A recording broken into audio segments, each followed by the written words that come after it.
Hello friends, welcome to my YouTube channel Dev search lecture. আমি এই ভিডিওতে ক্লাস 10-এর ত্রিকোণমিতি পরিচিতি চ্যাপ্টারের পুরকোণী ত্রিকোণমিতিক অনুপাত নিয়ে আলোচনা করব। আলোচনায় যাওয়ার আগে প্রথমে আমাদেরকে বুঝতে হবে পুরকোণ কি। আমরা জানি যে কোনো দুইটি কোণের সমষ্টি যদি 90 ডিগ্রি হয় তাহলে আমরা সেই কোণ দুটোকে কি বলতে পারি? পুরকোণ বলতে পারি। আমি একটি সমকোণী ত্রিভুজ অঙ্কন করছি।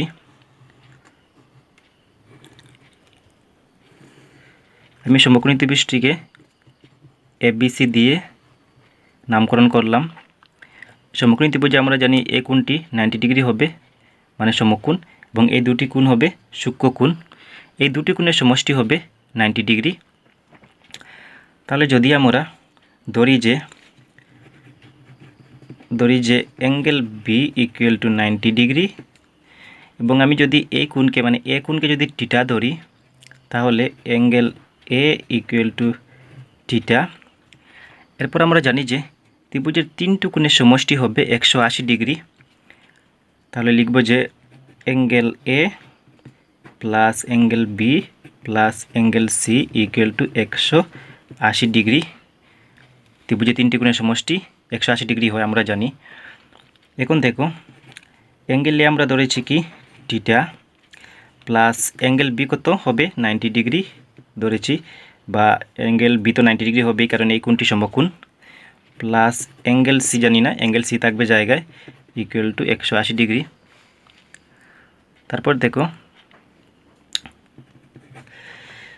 তারপর theta plus angle C equal to কত হবে 180 ডিগ্রি। আমি 90 ডিগ্রিকে এদিকে ট্রান্সফার করব, হবে মাইনাস 90 ডিগ্রি। তাহলে কি হলো, theta plus angle C equal to 180 degree থেকে 90 ডিগ্রি বিয়োগ করলে কত হবে, বা 90 ডিগ্রি বিয়োগ করলে কত হবে, 90 ডিগ্রি হবে। এখন দেখো, এই দুটি কোণের সমষ্টি, আমি এই কোণকে থিটা ধরেছি, এখানে অ্যাঙ্গেল এও লিখতে পারি। তাহলে এই দুটি কোণের সমষ্টি হলো 90 ডিগ্রি, মানে এই দুইটি কোণকে আমরা পুরকোণ বলতে পারি। আমি এটি এই জায়গায় পুরকোণ বুঝিয়ে দিয়ে দিলাম। এখন দেখো, যদি আমি অ্যাঙ্গেল সি বের করতে চাই তাহলে কি হবে, 90 ডিগ্রি মাইনাস থিটা হয়ে যাবে। তাহলে এই কোণ কি হবে, এই কোণ হবে 90 ডিগ্রি মাইনাস থিটা। তাহলে পুরকোণের এই মূল বিষয়টি হলো এই দুটি কোণের সমষ্টি 90 ডিগ্রি হতে হবে। যদি এই কোণকে আমি থিটা ধরি তাহলে এই কোণটি কি হবে, 90 ডিগ্রি মাইনাস থিটা। এখন আমরা পুরকোণের ত্রিকোণমিতিক অনুপাতগুলো বের করব। আমরা জানি যে অনুপাত মূলত 6টি ত্রিকোণমিতি চ্যাপ্টারে। অনুপাতগুলো কী ছিল, sine theta, cos theta, tan theta, তারপর কট থিটা, সেক থিটা এবং কসেক থিটা। আমি প্রথমে শর্টকাট ট্রিকটি লিখে নিচ্ছি, যে পণ্ডিত বদ্রীপ্রসাদ হর হর বলে, এইটি হবে কি সাইন থিটা, এইটি হবে কস থিটা। এগুলো আমি আগে পড়িয়ে দিয়েছি তোমাদেরকে, আগের ভিডিওতে দেখে নেবে। এইটি হলো টেন থিটা, এবং এই তিনটি অনুপাতের ঠিক রেসিপ্রোকাল হবে বাকি তিনটি অনুপাত। তাহলে বি বাই পি কী হবে, cot theta, H by B কী হবে, কসেক থিটা, তারপর এইচ বাই পি কী হবে, কসেক থিটা। তাহলে আমরা এই পুরকোণী ত্রিকোণমিতিক অনুপাত 90 ডিগ্রি মাইনাস থিটা ধরে করব, কারণ ক্লাস 10-এর বইয়ে 90 ডিগ্রি মাইনাস থিটা দিয়ে এই সূত্রগুলো দিয়েছে। 180 ডিগ্রি মাইনাস থিটা এগুলো, বা 360 ডিগ্রি প্লাস থিটা এগুলো ক্লাস 11-এ দেওয়া আছে। আমরা 90 ডিগ্রি মাইনাস থিটা ধরে এই অনুপাতগুলো বের করব। প্রথমে দেখো, সাইন যদি 90 ডিগ্রি মাইনাস থিটা ধরা হয় তাহলে দেখো, এই কোণ সাপেক্ষে আমরা জানি যে সাইনের অনুপাত কি পি বাই এইচ, মানে কি হলো পারপেন্ডিকুলার ডিভাইডেড বাই হাইপোটেনিয়াস। তাহলে এই 90 ডিগ্রি মাইনাস থিটা এই কোণ সাপেক্ষে পারপেন্ডিকুলার কি হবে, আমরা জানি এই কোণের ঠিক বিপরীত বাহু কি এবি, এটি হবে পারপেন্ডিকুলার। হাইপোটেনিয়াস কি হবে এসি, কারণ হাইপোটেনিয়াস কোনো সময় চেঞ্জ হবে না, এটি ফিক্সড থাকবে। তাহলে কি হলো দেখো, তাহলে হবে এবি বাই এসি। এখন দেখো, থিটা কোণ সাপেক্ষে আমরা যদি এবি বাই এসি ধরি তাহলে কি হলো, থিটা কোণ সাপেক্ষে এইটি হবে কি, এইটি হবে বেজ, এবং এইটি হবে কি অতিভুজ। বেজ ডিভাইডেড বাই হাইপোটেনিয়াস হবে কি কস থিটা, ইকুয়াল টু কি হবে কস থিটা। তাহলে আমরা কী পেলাম যে সাইন 90 ডিগ্রি মাইনাস থিটার থেকে কী হবে কস থিটা। আমি এবার বুঝিয়ে দিচ্ছি। এখানে দেখো এবি বাই এসি, তাহলে যদি আমি এই থিটা কোণ সাপেক্ষে এবি বাই এসি ধরি, এবি কী হলো, এবি হলো বেস, এসি কী হলো হাইপোটেনিয়াস। আর বেস বাই হাইপোটেনিয়াস দেখো, বেস বাই হাইপোটেনিয়াস কী হলো কস থিটা, আমরা আগেই জানি, এই জন্য আমি এই জায়গায় কস থিটা দিয়েছি। তারপর দেখো যদি আমরা কোস 90 ডিগ্রি মাইনাস থিটা লিখি তাহলে কি হলো, এখন দেখো কোসের ত্রিকোণমিতিক অনুপাত কি বি বাই এইচ, মানে বেস ডিভাইডেড বাই হাইপোটেনিয়াস। তাহলে এই কোণ সাপেক্ষে, কারণ এই কোণ আমরা ধরেছি, এই কোণ সাপেক্ষে বেস কী হবে, এই কোণ সাপেক্ষে বেস হবে বিসি, হাইপোটেনিয়াস কী হবে এসি, বেস হবে বিসি, হাইপোটেনিয়াস হবে এসি। এখন যদি বিসি বাই এসি আমি যদি এই থিটা কোণ সাপেক্ষে ধরি তাহলে বিসি কী হলো দেখো, এই বিসি বাই এসি কী হবে,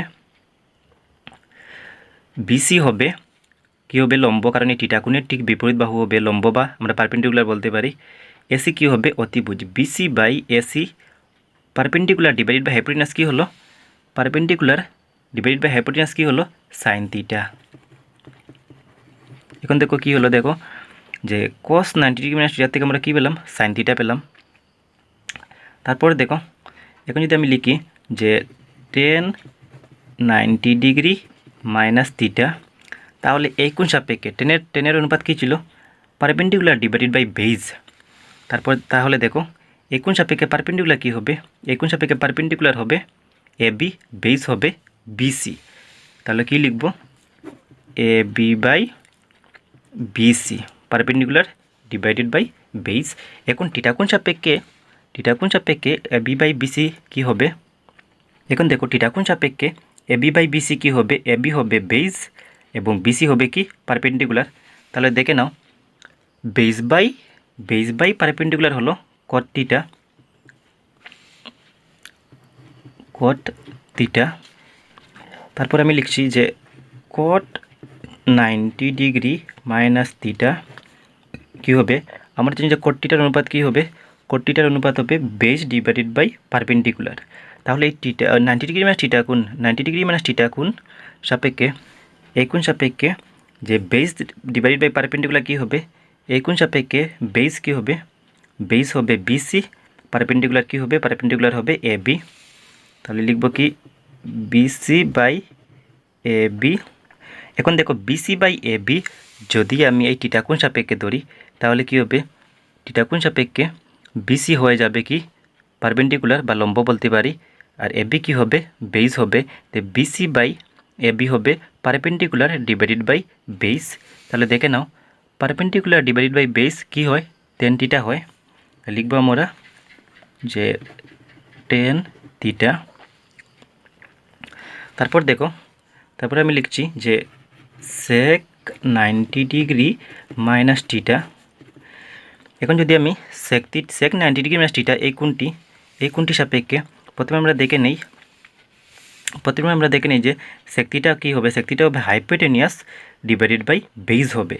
তাহলে এই কোণটি কী হবে, এই কোণটি সাপেক্ষে হাইপোটেনিয়াস কী হবে, হাইপোটেনিয়াস হবে তো এসি, বেস কী হবে, বেস হবে বিসি। তাহলে কী লিখব, হাইপোটেনিয়াস হলো এসি এবং বেস কী হলো, বেস হলো বিসি। এখন দেখো এসি বাই বিসি এই কোণ সাপেক্ষে এসি বাই বিসি কী হয়, এসি হলো হাইপোটেনিয়াস, বিসি হলো পারপেন্ডিকুলার।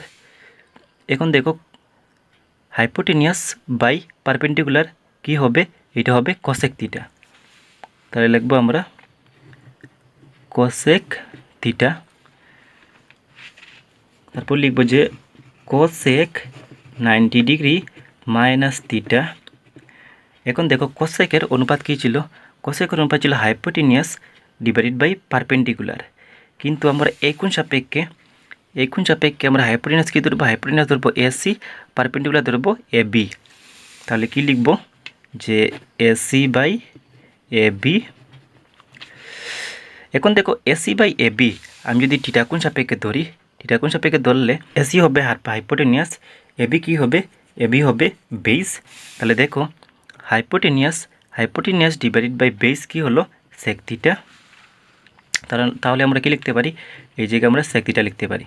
আমি আবার বলে দিচ্ছি, যদি আমরা সাইন 90 ডিগ্রি মাইনাস থিটা থেকে কী হবে, চেঞ্জ কী হবে, কস থিটা হবে। আবার কস 90 ডিগ্রি মাইনাস থিটা থেকে কী হবে, সাইন থিটা।